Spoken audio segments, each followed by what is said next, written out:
In today's video, I'm going to teach you how to make your workspace private in Trello. This is a handy skill to have, whether you're working on sensitive projects or simply want to limit access to your boards and discussions. Let's get started by heading over to Trello's website.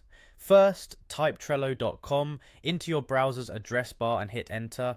This will direct you to the Trello homepage. Once the page loads, you'll need to log in to your account.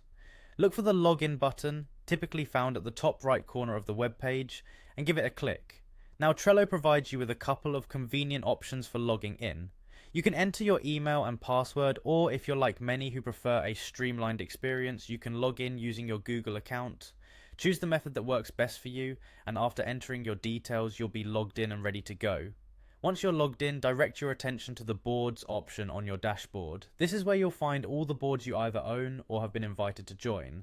Next, navigate to the Your Workspaces section. This is where Trello aggregates all of your workspaces, giving you a comprehensive view of what's active and available for you to manage. Within this section, find the specific board you wish to make private. Remember, it's necessary to have admin permissions for this board to carry out the changes we're about to discuss. Click on the desired board to enter it. Now that you're in your board, locate and click on Workspace Settings. This can typically be found by selecting the workspace name at the top. This opens up a menu with several options related to how your workspace is set up. Again, click on Workspace Settings to proceed further.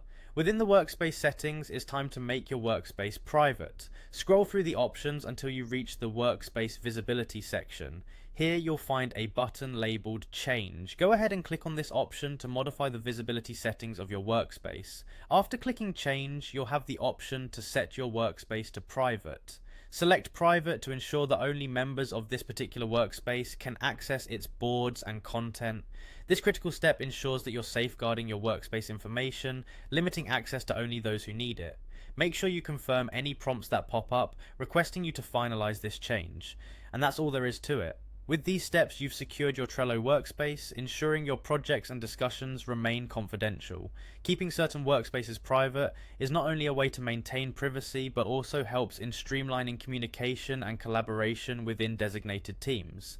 If you have any questions or need further assistance with Trello, feel free to drop them in the comments section below. Thank you for watching, and happy organizing.